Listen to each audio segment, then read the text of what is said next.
తెలంగాణకు చెందిన భాగ్యనగర్ మహంకాళి ఉత్సవాల కమిటీ ఆధ్వర్యంలో దుర్గమ్మకు బంగారు బోనం సమర్పించారు. ముందుగా విజయవాడ బ్రాహ్మణ వీధిలో దేవతామూర్తులకు పూజలు చేశారు. అనంతరం జోగిని నిషాక్రాంతి బంగారు బోనం ఎత్తుకొని ఇంద్రకీలాద్రికి బయలుదేరారు. మేళతాళాలు, కోలాటాలు, నృత్యాలతో భారీ ఊరేగింపుతో కొండపైకి చేరుకొని కనకదుర్గమ్మకు బోనం సమర్పించారు. ఏటా ఆషాఢ మాసంలో భాగ్యనగర్ కమిటీ ఆధ్వర్యంలో బెజవాడ దుర్గమ్మకు బంగారు బోనంతో పాటు సారి సమర్పించడం ఆనవాయితీ. ప్రజలందరూ ఆయురారోగ్యాలతో ఉండాలని దుర్గమ్మను ప్రార్థించినట్లు కమిటీ సభ్యులు తెలిపారు. బెజవాడ ఇంద్రకీలాద్రిపై కొలువై ఉన్న దుర్గమ్మకు హైదరాబాద్లోని ఉమ్మడి దేవాలయాల ఊరేగింపు కమిటీ తరపున బంగారు బోనం సమర్పించారు. తొలుత బ్రాహ్మణ వీధి జమిదొడ్డిలోని జమచెట్టు వద్ద ప్రత్యేక పూజలు నిర్వహించారు. అనంతరం జోగిని నిషాక్రాంతి బంగారు బోనం ఎత్తుకొని ఇంద్రకీలాద్రికి బయలుదేరారు. మేళతాళాలు, తీన్మార్ డప్పులు, పోతురాజుల విన్యాసాలు, కోలాట, బేతాళ నృత్యాల నడుమ ఊరేగింపుగా అమ్మవారికి బంగారు బోనం, పట్టు వస్త్రాలు, వడిబియ్యంతో పాటు కృష్ణమ్మ తల్లికి పట్టు వస్త్రాలు, పసుపు, కుంకుమ, గంగతెప్పను సమర్పించారు. అనంతరం కమిటీ ప్రతినిధులు మీడియాతో మాట్లాడుతూ ప్రతి ఏటా ఆషాఢ మాసంలో బెజవాడ కనకదుర్గమ్మకు బంగారు బోనం సమర్పించడం ఆనవాయితీగా వస్తోందన్నారు. ఉభయ తెలుగు రాష్ట్రాలలో వర్షాలు విస్తారంగా కురిసి పాడి పంటలతో రైతులు, అన్ని వర్గాల ప్రజలు సుఖ సంతోషాలతో ఉండాలని ఆకాంక్షిస్తూ గత 15 ఏళ్లుగా అమ్మవారికి బంగారు బోనం సమర్పిస్తున్నామని చెప్పారు. మహంకాళి జాతర ఉమ్మడి దేవాలయాల ఊరేగింపు కమిటీ ఆధ్వర్యంలో జరిగిన ఈ కార్యక్రమంలో తెలంగాణ నుంచి 400 మంది కళాకారులు, 1500 మంది ఆయా దేవాలయాల ప్రతినిధులు పాల్గొన్నారు.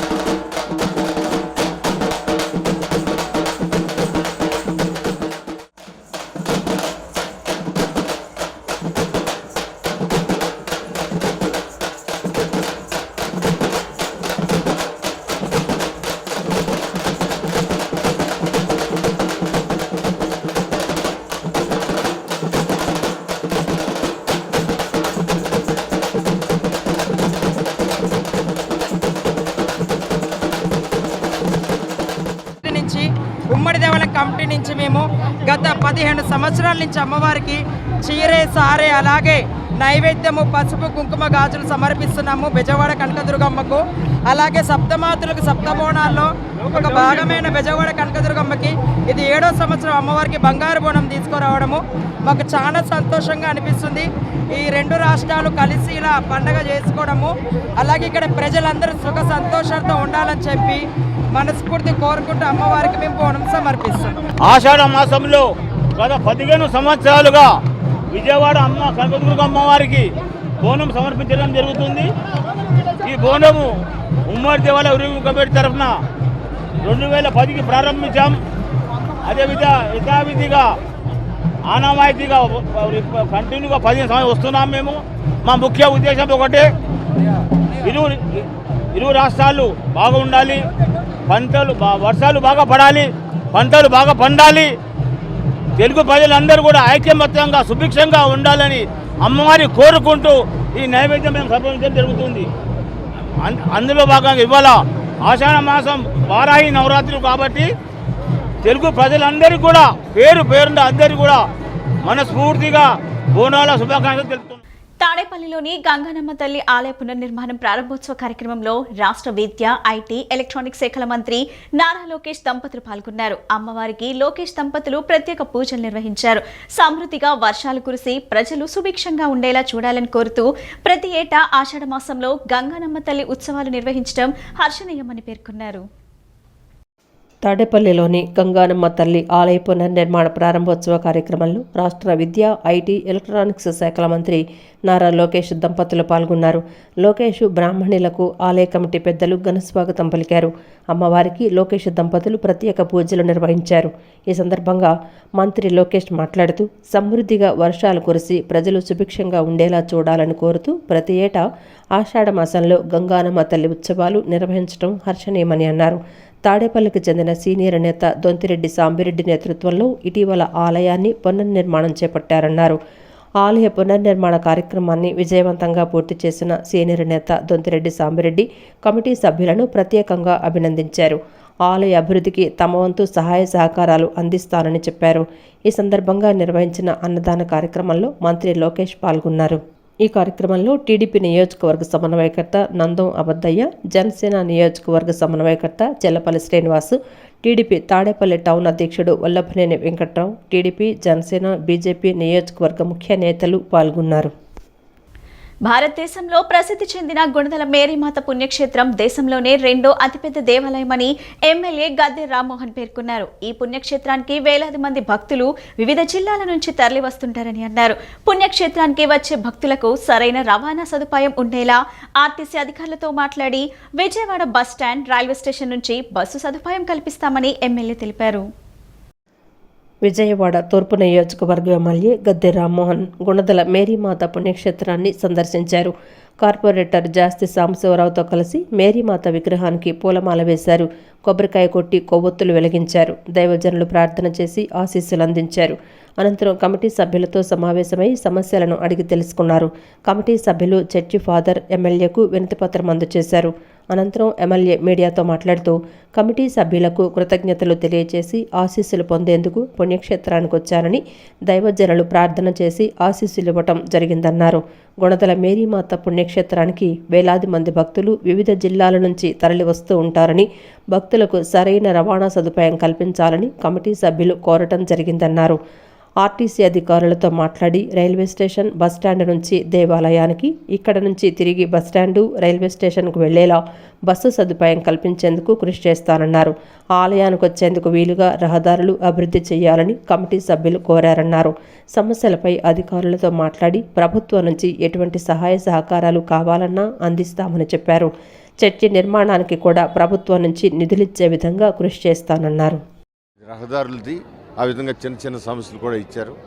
అవన్నీ కూడా ఇమ్మీడియట్గా అధికారులతో మాట్లాడి ఆ సమస్యల మీద ఒక పరిష్కార మార్గానికి మేమందరం కూడా కలిసి ప్రయత్నం చేస్తాం.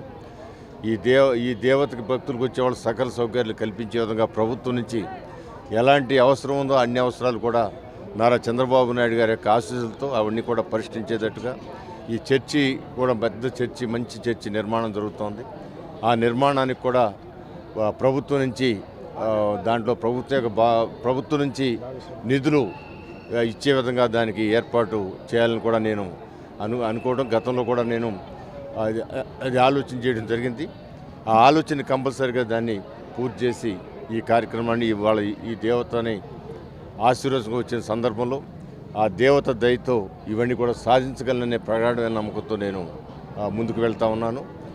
ఈ గుడిని ఇక్కడ వచ్చే తిరునాళ్ళ ప్రతి సంవత్సరం కూడా పెద్ద పూజ ఫిబ్రవరి 9, 10, 11లో ఇక్కడ మంచి పూజా కార్యక్రమం జరుగుద్ది. లక్షలాది మంది కూడా భక్తులు వస్తారు. వాళ్ళకి అన్ని సౌకర్యాలు కల్పించడానికి ప్రభుత్వం ఎప్పుడు కూడా ప్రభుత్వం ద్వారా ప్రజాప్రతినిధిగా ప్రభుత్వాన్ని రిక్వెస్ట్ చేసి వాళ్ళకి అన్ని సౌకర్యాలు కల్పించడానికి నేను ముందుంటాను కూడా తెలియజేస్తాను.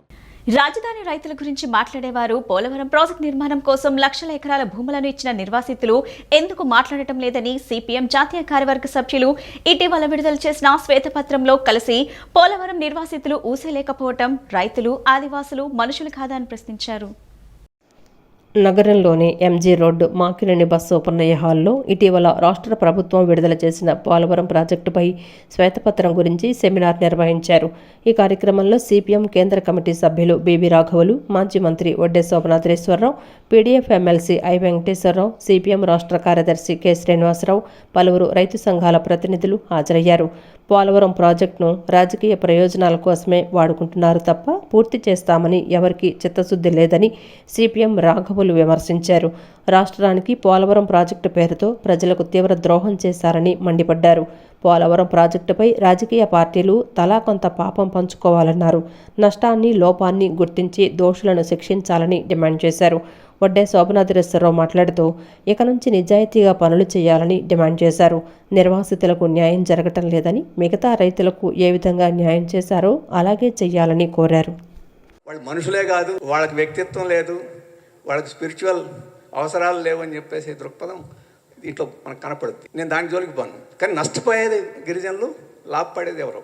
లాభపడేది గోదావరి ప్రజలు, శ్రీకాకుళం ప్రజలు, వీళ్ళందరూ రైతులు లాభపడతారు అనుకుంటున్నారు. వీళ్ళు భూములు ఇస్తున్నారు, నష్టపరిహారం ఇస్తున్నాం అని చెప్పంటున్నారు. ఏం నష్టపరిహారం ఇస్తున్నావు? ఇందాక శ్రీనివాసరావు చెప్పాడు. ఇదే పోలవరం ప్రాజెక్టులో కాలువ వదిలితే కృష్ణా ఇటు పట్టిసీమ కాలువలకి 38 లక్షల నుంచి 48 లక్షల దాకా ఎకరాకి ఇచ్చిన ఇదే ప్రభుత్వం. మరి ఈ రైతుకి 48 లక్షలు ఇచ్చిన వాడివి అక్కడ 5 లక్షలు ఏంటి, 2 లక్షలు ఏంటి, ముష్టి వేయడం ఏమిటి? వాళ్ళు రైతులే కదా.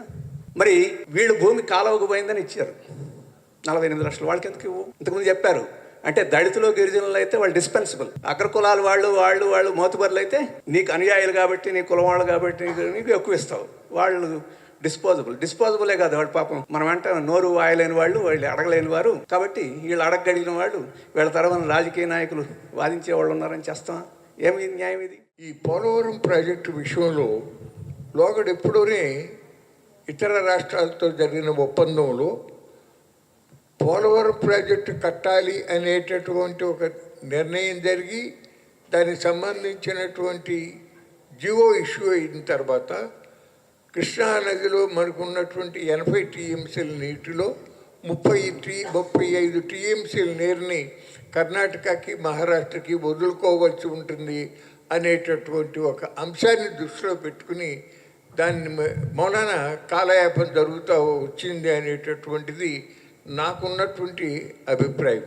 ఏదైనప్పటికీ 2004లో రాజశేఖర రెడ్డి గారు ఆ రోజు అప్పటికీ భారతదేశంలో భూసేకరణకు సంబంధించి, నష్టపరిహారానికి సంబంధించి, పునరావాసానికి సంబంధించి ఉన్నటువంటి జీవోలు కానీ ఉత్తర్వులు కానీ వాటన్నిటిని కన్నా కూడా చాలా మెరుగైనటువంటి విధంగానే ఆ జీవో ఇవ్వటం జరిగింది. ప్రజల మన్ననలు పొందలేని ఏ ప్రభుత్వం అధికారాన్ని మనుగడ సాధించినట్లు చరిత్రలో లేదు అనే సత్యాన్ని ఈ సార్వత్రిక ఎన్నికలు నిరూపించాయని విజయవాడ తూర్పు నియోజకవర్గం ఎమ్మెల్యే గద్దె రామ్మోహన్ అన్నారు. 35 ఏళ్ల పాటు ప్రభుత్వ ఉద్యోగిగా, ఉద్యోగస్తులు సమస్యలు తీర్చే నాయకుడిగా పేరు తెచ్చుకున్న వ్యక్తి ఎన్జీఓ ప్రధాన కార్యదర్శి ఎండి ఇక్బాల్ అని కొనియాడారు.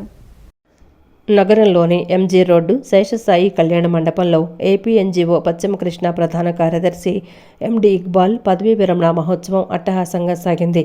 ఈ కార్యక్రమానికి ముఖ్య అతిథులుగా ఏపీ గృహ నిర్మాణ సమాచార శాఖ మంత్రి కొలుసు పార్థసారథి, ఎమ్మెల్యే గద్దె రామ్మోహన్, ఎమ్మెల్సీ పరచూరి అశోక్ బాబు, ఏపీ ఎన్జీఓ రాష్ట్ర అధ్యక్షుడు శివ, పశ్చిమ కృష్ణ ఎన్జీఓ అధ్యక్షుడు సాగర్, ప్రసాద్, పలువురు ఉద్యోగ, ఉపాధ్యాయ, పెన్షనర్ల సంఘం నాయకులు పాల్గొన్నారు. ఈ సందర్భంగా ఎమ్మెల్యే గద్దె రామ్మోహన్ మాట్లాడుతూ ప్రభుత్వ ఉద్యోగి ప్రజలకు సేవలు చేస్తూ మరో ఏపీ ఎన్జీఓ జిల్లా కార్యదర్శి ఉద్యోగ, ఉపాధ్యాయ, పెన్షనర్ల సమస్యల పరిష్కారం కోసం అలుపెరగని పోరాటం చేసిన మంచి వ్యక్తి ఎండి ఇక్బాల్ అని కొనియాడారు. ఎప్పుడూ చిరునవ్వుతో అందరినీ ఆప్యాయంగా పలకరించే ఇక్బాల్ పదవీ విరమణ అనంతరం వారి జీవితం ఆనందంగా సాగాలని ముఖ్య అతిథులు కోరారు. ఎప్పుడు కూడా ఆయన నవ్వుతూనే చూసాం తప్ప ఒక సీరియస్గా ఇందాక ఎవరన్నా బాగా కోపం వస్తుంది నాకు ఎప్పుడు కనపడలేదు. ఎందుకంటే నేను కూడా 20 సంవత్సరాల నుంచి వారితో నేను సహవాసంగా ఉన్నాను.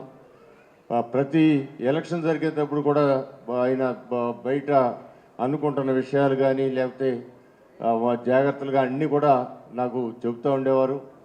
నాకు అత్యంత ఆప్తులు, నేను ఒక సోదరులాగా భావించే వ్యక్తులు ఎవరు ఉన్నారంటే అది ఇక్బాల్ గారు ప్రథమ స్థానంలో ఉంటారని నేను గర్వంగా చెప్పుకోండి. ఎందుకంటే వీటన్నిటికంటే ముఖ్యంగా నేను ప్రాతినిధ్యం వహిస్తున్న నియోజకవర్గంలో వారి కుటుంబం నివాసం ఉంటుంది. ఆ రోజు పార్లమెంట్ సభ్యుడిగా చేసిన తర్వాత మా కంకిపాడు చేసిన, అదేవిధంగా విజయవాడ తూర్పు చేసిన, ఒక గన్నవరం చేసినప్పుడే లేదు కానీ ఎప్పుడు కూడా ఆ కుటుంబం మొత్తం నేను ప్రాతినిధ్యం ఇచ్చిన నియోజకవర్గంలోనే ఉండటం, ఎప్పుడు కూడా వారి ఆశీస్సులు తీసుకోవడం. అనంతరం ఏపీ ఎన్జీఓ అధ్యక్షుడు శివారెడ్డి మాట్లాడుతూ గత జగన్మోహన్ రెడ్డి ప్రభుత్వ హయాంలో ఉద్యోగులు అనేక సమస్యలు ఎదుర్కొన్నారని, జీతాలు 15వ తేదీన తీసుకోవాల్సిన పరిస్థితి వచ్చేదన్నారు. సీఎం చంద్రబాబు నాయుడు సారథ్యంలో కూటమి ప్రభుత్వం 1వ తారీఖున జీతాలు పడ్డాయని ఆనందాన్ని వ్యక్తం చేశారు. సుదీర్ఘమైన అనుభవం కలిగిన సీఎం చంద్రబాబు ఉద్యోగుల సమస్యలన్నింటికీ పరిష్కార మార్గం చూపుతారని శివారెడ్డి ఆశాభావం వ్యక్తం చేశారు. ఆతృతగా, ఉత్సాహంగా పిలిచిన వెంటనే వచ్చేవాడు. ఉదాహరణకు చెప్పారు, వస్తాడా అంటే ఇంటికాడ బయలుదేరింటాడని. అది వాస్తవమే. అయితే ఎట్టగెలకు ఒక హాఫ్ అన్ అవర్ అటో ఇటో ఖచ్చితంగా అటెండ్ అయ్యే వ్యక్తి. అయితే నేను వచ్చిన 25 ఏళ్ళ పరిచయంలో కోపం అనేది ఏనాడు చూడలే. చిరునవ్వే. ఒకవేళ మేము ఏదన్నా సమయానికి రాకపోతే మేము కోపికిచ్చుకునే నవ్వుతూనే ఉంటాడు. ఎన్నో సందర్భాల్లో చిరునవ్వుతోనే ప్రతి ఒక్కరిని పలకరించడం, పెద్దవారిని అందరినీ అన్న, వయసులో చిన్నవారందరినీ తమ్ముడు, ఆ 2 పదాలు తప్ప వేరే పదం ఉపయోగించేవాడు కాదు. అటువంటి వ్యక్తి ఈరోజు నా సమక్షంలో ఇంతమంది పక్షంలో ఒక జిల్లా వ్యక్తికి జిల్లా అధ్యక్ష కార్యదర్శులు రిటైర్డ్ అయితే రాష్ట్ర కార్యవర్గం అంతా కూడా ఇక్కడికి రావడం, అదేవిధంగా జేఏసీ సంఘ నాయకులు కూడా ఇక్కడికి రావడం, ఈ దరిదాపుల్లో ఎవరికి కూడా ఇంత ఉత్సాహంగా ఇంత వేదికగా జరిగినదని కూడా నేను తెలియజేసుకుంటున్నాను సభాముఖంగా. ఎందుకంటే ఇంతమంది జనంతో ఒక జిల్లా నాయకుని అనేది అసంభవం. ఆయన యొక్క మంచితనం, ఓర్పు, సహం. మాజీ సీఎం జగన్ భవన నిర్మాణ కార్మికుల కడుపు కొడితే ప్రస్తుత సీఎం చంద్రబాబు ఉచిత ఇసుక విధానాన్ని తెచ్చి వారి ఆకలి తీర్చారని పలువురు టీడీపీ నాయకులు కొనియాడారు. ఎన్నికల సమయంలో ఇచ్చిన మాటను చంద్రబాబు, పవన్ కళ్యాణ్ నిలబెట్టుకున్నారని వారు ప్రశంసించారు. రాష్ట్రంలో కూటమి ప్రభుత్వం అధికారంలోకి వచ్చిన నెల రోజుల వ్యవధిలోనే ఉచిత ఇసుక విధానాన్ని అమల్లోకి తేవడాన్ని స్వాగతిస్తూ టీఎన్డీఏసీ నేతృత్వంలో భవన నిర్మాణ కార్మికులు సంబరాలు జరుపుకున్నారు. బుడమేరు వంతెన వద్ద గల అల్లూరి విగ్రహం వద్ద చంద్రబాబు, పవన్ కళ్యాణ్ చిత్రపటాలకు క్షీరాభిషేకం నిర్వహించి తమ అభిమానాన్ని చాటుకున్నారు. ఈ కార్యక్రమంలో పలువురు టీడీపీ, జనసేన నాయకులు పాల్గొన్నారు. ఈ సందర్భంగా 28వ డివిజన్ కార్పొరేటర్ వీరమాచినేని లలిత, పార్టీ రాష్ట్ర కార్యదర్శి నవనీతం సాంబశివరావు, టీఎన్డీఏసీ నాయకుడు కొండ, జనసేన నాయకులు మాట్లాడుతూ ఉచిత ఇసుక పాలసీ వల్ల భవన నిర్మాణ కార్మికులకు ఉపాధి దొరుకుతుందన్నారు. జగన్ కార్మికుల కడుపు కొడితే చంద్రబాబు, పవన్ కళ్యాణ్ వారి ఆకలి తీర్చారని ప్రశంసించారు. మన ప్రియతమ ముఖ్యమంత్రి వర్యులు నారా చంద్రబాబు నాయుడు గారు ఉచిత ఇసుక విధానాన్ని ప్రవేశపెట్టినందుకు కృతజ్ఞత భావంతో మా బిల్డింగ్ వర్కర్స్ యూనియన్ తరఫున ఈ పాలాభిషేకం చేయడం జరుగుతుంది. నా తోటి వర్కర్లు, మా కమిటీ మెంబర్స్ అందరితో కార్యక్రమం నిర్వహించడం జరుగుతుంది. మరి ఆయన ఇవాళ ఈ ఉచిత ఇసుక విధానం ప్రవేశపెట్టినందుకు మా కార్మికులు, నేను ఒక కార్మికుడినే, నా తోటి కార్మికులు, మిగతా కార్మికులంతా చాలా ఆనందోత్సాహాలతో ఉన్నారు. ఈరోజు వాళ్ళందరూ వచ్చారు. వాళ్ళందరితో ఈ కార్యక్రమం నిర్వహించడం జరిగింది. అదే చంద్రబాబు నాయుడు గారు గెలిచిన ఒక నెలలో ఇచ్చిన హామీల్లో పవన్ కళ్యాణ్ గారు కానీ, చంద్రబాబు నాయుడు గారు కానీ చేసిన ప్రతిజ్ఞలేంటి, తీసుకున్న నిర్ణయాలేంటి బట్టి ఇసుక కార్మికులకి ఎంత పని ఉంటుందో అదేవిధంగా ఇసుక ఇచ్చిన మాట ప్రకారం ఇసుక రిలీజ్ చేయడం జరిగింది. చాలామంది ఇవాళ చంద్రబాబు నాయుడు గారి ఫోటో, పవన్ కళ్యాణ్ గారి ఫోటో పెట్టుకుని ఆనందోత్సవాలు తెలియజేస్తున్నారు. జగన్మోహన్ రెడ్డి ఈ రాష్ట్రాన్ని విచ్ఛిన్నం చేశాడు. ఆర్థికంగా కార్మికుల కడుపు కొట్టాడు. బిల్డింగ్ కార్మికులు ఒక పూట తినడానికి కూడా అలో లక్ష్మణ అని ఏడ్చేటువంటి పరిస్థితికి జగన్మోహన్ రెడ్డి తీసుకుపోతే దాని నుంచి బయటకు తీసుకొచ్చేటువంటి విధంగా ఒక పక్కన నారా చంద్రబాబు నాయుడు గారు, మరొక పక్కన పవన్ కళ్యాణ్ గారు, వీళ్ళిద్దరూ పైనుంచి నరేంద్ర మోడీ గారి సహకారంతో పెద్ద ఎత్తున కార్మికులకు ఇచ్చినటువంటి ప్రభుత్వం ఎన్డీఏ ప్రభుత్వం హర్షధ్వానాలు వ్యక్తం చేస్తూ ఈనాడు 27వ డివిజన్లో ఉన్నటువంటి బిల్డింగ్ కార్మికులు మొత్తం హర్షధ్వానాలు వ్యక్తం చేస్తూ ఇది ఒక పండగ వాతావరణంగా చేసుకున్నారు. నిబద్ధత కల రాజకీయ నేత పర్వతనేని ఉపేంద్రాని 28వ డివిజన్ కార్పొరేటర్ వీరమాచినేని లలిత ప్రస్తుతించారు. ఆయన స్ఫూర్తితోనే తాము రాజకీయాల్లో ప్రవేశించామని ఆమె తెలిపారు. ఉపేంద్ర వంటి నేతలను అందరూ స్ఫూర్తిగా తీసుకోవాలని ఆమె కోరారు. మాజీ కేంద్ర మంత్రి పర్వతనేని ఉపేంద్ర 88వ జయంతి వేడుకలు టీడీపీ నేత వీరమాచినేని కిషోర్ నేతృత్వంలో బీఆర్టీఎస్ రోడ్డులోని ఫుడ్ జంక్షన్ వద్ద జరిగాయి. ఈ వేడుకల్లో ఉపేంద్ర కుమారులు, కుమార్తె లగడపాటి పద్మ, ఇతర కుటుంబ సభ్యులు పాల్గొన్నారు. ఉపేంద్ర విగ్రహానికి పూలమాలలు వేసి ఘన నివాళులర్పించారు. ఈ కార్యక్రమంలో 28వ డివిజన్ కార్పొరేటర్ వీరమాచినేని లలిత పాల్గొని దివంగత ఉపేంద్రకు నివాళులర్పించారు. అనంతరం ఆమె మాట్లాడుతూ ఉపేంద్ర ఎంతో నిబద్ధత గల రాజకీయవేత్త అని ప్రశంసించారు. ఉపేంద్ర స్ఫూర్తితోనే తన భర్త కిషోరు, తాను రాజకీయాల్లో వచ్చామని తెలిపారు. ఉపేంద్ర వంటి రాజకీయ మేధావి స్ఫూర్తితో ప్రజలకు మరింత మెరుగైన సేవలు అందిస్తామని ఆమె స్పష్టం చేశారు. ఇంతమందికి ఇంత తక్కువ వ్యవధిలో ఎక్కువ ప్రయాణం చేసే విధంగా రూటు నిర్మాణం చేయడానికి కారణం పర్వతనేని ఉపేంద్ర గారు. ఆయన ఒక నిబద్ధత గల వ్యక్తి. ఆయన ఇదిలోనే కిషోర్ గారు రాజకీయాల్లోకి రావటం, అదేవిధంగా కిషోర్ గారితో పాటు నేను రాజకీయాల్లోకి రావటం, కార్పొరేటర్గా ఇవాళ మీ అందరి ముందు మాట్లాడే అవకాశం వచ్చింది అంటే ఉపేంద్ర గారు అప్పటి నుంచి మేము రాజకీయాల్లో ఉండబట్టి. ఇవాళ ఆయన 88వ పుట్టినరోజు ఇక్కడ వాళ్ళ పిల్లలు వచ్చి వాళ్ళ పిల్లల సమక్షంలో జరుపుకోవటం చాలా ఆనందంగా ఉంది. అట్లా నిబద్ధత గల నాయకులు, నిబద్ధతతో పనిచేసే నాయకులు మనందరికీ కావాలని చెప్పని అలా ఆశీస్సులతో మనం ముందుకు నడవాలని చెప్పానని మనస్ఫూర్తిగా కోరుకుంటున్నాను. ఈ కార్యక్రమంలో పలువురు టీడీపీ స్థానిక నాయకులు పాల్గొన్నారు. ముఖ్యమంత్రి నారా చంద్రబాబు నాయుడు దూరదృష్టి వల్లనే పట్టిసీమ ద్వారా గోదావరి జలాలు కృష్ణా డెల్టాకు సకాలంలో అందుతున్నాయని రాష్ట్ర టీడీపీ నేత, సాగునీటి వినియోగదారుల సంఘాల సమైక్య రాష్ట్ర అధ్యక్షులు ఆళ్ల వెంకట గోపాలకృష్ణారావు అన్నారు.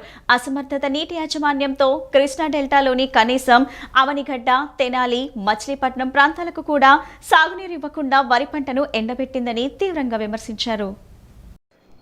ఇటీవల జలవనరుల శాఖ మంత్రి నిమ్మల రామానాయుడు కృష్ణా తూర్పు డెల్టా రెగ్యులేటర్ నుండి వదిలిన గోదావరి జలాలు ఈరోజు ఉదయం ఏలూరు కాలువలో 38 కిలోమీటర్ల కృష్ణా జిల్లా బాపులపాడు వీరవల్లి గ్రామంలోని బ్రిడ్జి దగ్గరకు చేరుకున్నాయి.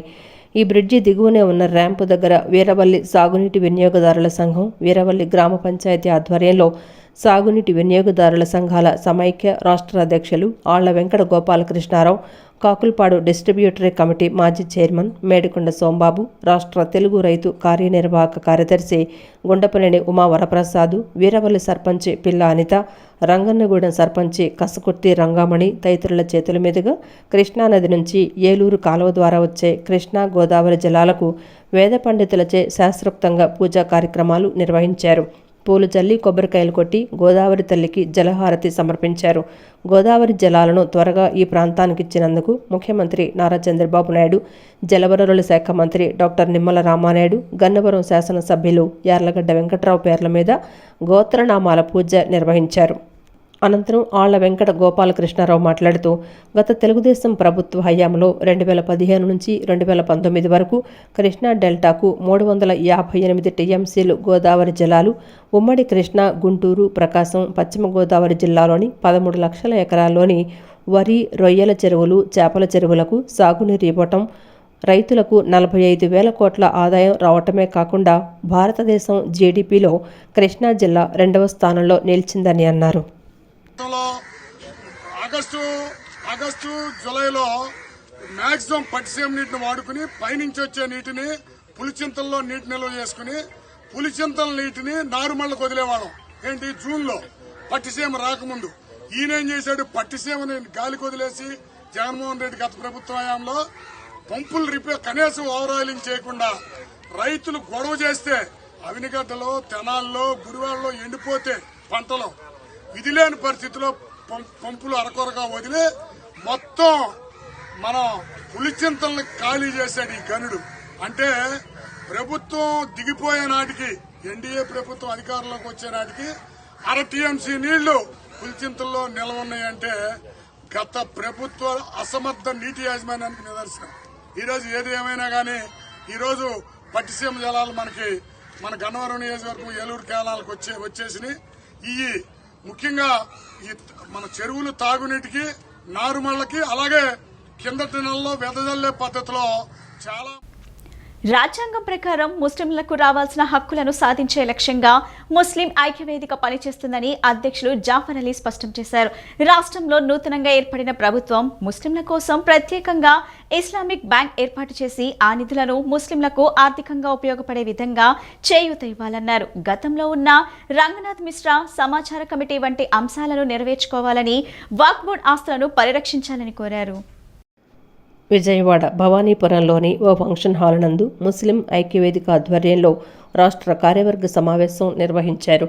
రాష్ట్ర అధ్యక్షులు జాఫర్ అలీ అధ్యక్షతన జరిగిన ఈ సమావేశంలో పలు అంశాలను చర్చించారు. ఈ సమావేశంలో రాష్ట్రంలోని అన్ని జిల్లాలకు చెందిన ప్రతినిధులు పాల్గొన్నారు. అనంతరం ఆయన మాట్లాడుతూ రాష్ట్ర కార్యవర్గ సమావేశంలో ముస్లిం సామాజిక వర్గ చైతన్యం, భవిష్యత్తు కార్యాచరణ, సభ్యత్వాలు వంటి అంశాలపై చర్చించినట్లు తెలిపారు. రాష్ట్రంలో నూతనంగా ఏర్పడిన ప్రభుత్వం ముస్లింల కోసం ఇస్లామిక్ బ్యాంక్ ఏర్పాటు చేయడంతో పాటు పదవులను జనాభా దామాషా ప్రకారం అమలు చేయాలని కోరారు. త్వరలోనే ముఖ్యమంత్రి చంద్రబాబును కలిసి తమ సమస్యలు వివరిస్తామన్నారు.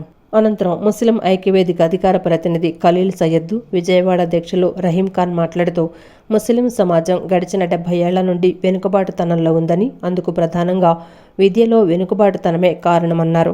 కాబట్టి తమ సమాజం సామాజికంగా, ఆర్థికంగా అభివృద్ధి చెందలేదన్నారు. ముస్లింల విద్యకు నూతన ప్రభుత్వం కృషి చేయాలని కోరారు. రాజకీయ చైతన్యం కలిగించే విధంగా ముస్లిం ఐక్యవేదిక అనేక కార్యక్రమాలు చేస్తుందని అన్నారు. రాజ్యాంగ హక్కుల ప్రకారం తమకు రావాల్సిన అన్ని అంశాలు నెరవేర్చుకునేలా ప్రభుత్వంతో కలిసి ముందుకు వెళ్తామని అన్నారు.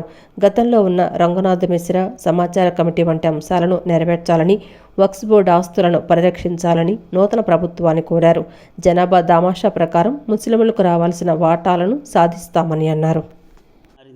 ఇక ముస్లిం ఐక్యవేదిక ఈరోజు ఈ రాష్ట్ర స్థాయి కార్యవర్గ సమావేశంలో ముఖ్యంగా ముస్లిం సామాజిక వర్గ హక్కులు కానివ్వండి, సామాజిక వర్గ న్యాయం, సామాజిక వర్గ చైతన్యం, సామాజిక వర్గ ఐకమత్యం, సామాజిక వర్గ అంతర్గత కూర్పు, అదేవిధంగా ముస్లిం ఐక్యవేదిక భవిష్యత్ కార్యాచరణ, మరి ముఖ్యంగా వివిధ కమిటీల నియామకాలు, సభ్యత్వాలు, అదేవిధంగా దిశానిర్దేశం అని ప్రధాన అంశాలు, ఇతరత్ర ప్రధాన అంశాలతో ఈరోజు రాష్ట్ర కార్యవర్గ సమావేశం నిర్వహించడం జరుగుతుంది. ఐక్యవేదిక ప్రధాన ఎజెండా కూడా విద్య, వైద్యం, ఉపాధి, రాజకీయ చైతన్యంతో మనం ముందుకు సాగాలని, గడిచిన 2 సంవత్సరాలు రాష్ట్రంలో పార్టీలకు అతీతంగా, జమాత్ ఫిర్కాలకు అతీతంగా మేము పోరాటాలు చేసి, సమావేశాలు చేసి పార్టీలకు ఒక సందేశం ఇచ్చాం.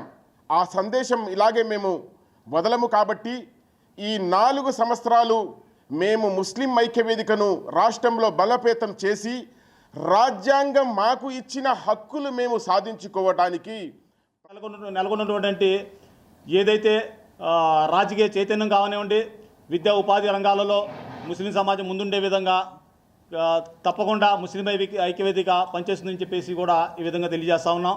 మరీ ముఖ్యంగా ఏదైతే రాష్ట్ర వ్యాప్తంగా ఉన్న ముస్లిం జనాభా దామాషా పద్ధతి ప్రకారం గత ప్రభుత్వాల్లో కానివ్వండి, గత ఎలక్షన్లో కానివ్వండి మేము అడగడం జరిగింది. అదేవిధంగా అదే స్ఫూర్తితో ముందుకు పోరాడతామని చెప్పేసి కూడా ఈ సందర్భంగా తెలియజేస్తూ ఉన్నాం. ఈ బులెటిన్ ఇంతటితో సమాప్తం. తిరిగి మరో బులెటిన్ కలుద్దాం. నమస్కారం.